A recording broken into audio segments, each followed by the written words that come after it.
உத்திப்புலி கூட்டம் நேயர்கள் அனைவருக்கும் வணக்கம். பிப்ரவரி 19ஆம் தேதி கழக நிர்வாகிகளை பனையூர்ல புஷி ஆனந்த் சந்திக்கிறாரு. இந்த நிகழ்ச்சியில என்னென்ன டிஸ்கஸ் பண்ணியிருக்காங்க, தலைவர் விஜய் என்னென்ன அப்டேட்ஸ் கொடுத்திருக்காரு, என்னென்ன கட்டளைகள் கொடுத்திருக்காருன்றது தான் இந்த வீடியோல நம்ம பார்க்க போறோம். இந்த மீட்டிங்ல முக்கியமா கழகத்துல நிர்வாகிகளை இணைக்கிறது பத்தி தான் பேசியிருக்காங்க. இதுல டார்கெட் என்னன்னு பார்த்தீங்கன்னா 2 கோடி மக்களை நம்ம கழகத்துல இணைக்கணும்னு தலைவர் விஜய் கட்டளை விதிச்சிருக்காரு. தமிழகத்துல மொத்தம் 6 கோடி பேருக்கு ஓட்டுரிமை இருக்கு. இதுல 2 கோடி பேரை நம்ம கட்சியில உறுப்பினராக சேர்த்துக்கிட்டோம்னா தமக்கு வெற்றி வாய்ப்பு பிரகாசமா இருக்குன்றத விஜய் நம்புறாரு.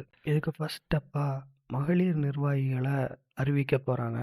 அவங்க தான் மாவட்ட வாரியா மாவட்டத்தில் உள்ள ஒவ்வொரு பூத் கமிட்டி வச்சு அங்கே மக்களை இணைக்க போகிறாங்க நம்ம கட்சியில். ஸோ இதை பற்றி தான் இந்த மீட்டிங்கில் அதிகமாக பேசினாங்க. இதுக்கப்புறம் பார்த்திங்கன்னா சில கட்டளைகளையும் விதிச்சிருக்காங்க. அதாவது போஸ்டர் அடிக்கிறதோ இல்லை பேனர் அடிக்கிறதுக்கோ பெர்மிஷன் வாங்கணும். என்ன கண்டென்ட் போடுறாங்கன்றத பெர்மிஷன் வாங்கி போடணும். ஏன்னா மதுரை சைட்லலாம் பார்த்திங்கன்னா சில போஸ்டர்ஸில் விபரீதமான சில கண்டென்ட்லாம் போடுறதுனால அது ட்ரோல் கண்டென்ட்டாக மாறிடுறது ஆன்லைனில். ஸோ அதை தடுக்கிறதுக்கு தான் இது அவங்க ரெகுலைஸ் பண்ணியிருக்காங்க.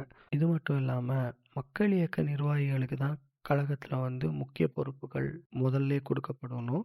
புதுசாக சேர்றவங்களுக்கு பார்த்திங்கன்னா அவங்க எப்படி செயல்படுறாங்க, கழகத்தின் வளர்ச்சிக்கு அவங்க என்னென்ன பண்ணுறாங்கன்றதை பொறுத்து தான் அவங்களுக்கு அடுத்த கட்டமான பொறுப்புகள் கொடுக்கப்படும். இதே மாதிரி தமிழக வெற்றி கழகத்தை பற்றிய அப்டேட்ஸோ இல்லை தலைவர் விஜயோட அரசியல் சம்மந்தமான அப்டேட்ஸ்க்கோ நம்ம சேனலை சப்ஸ்கிரைப் பண்ணிக்கோங்க. நன்றி.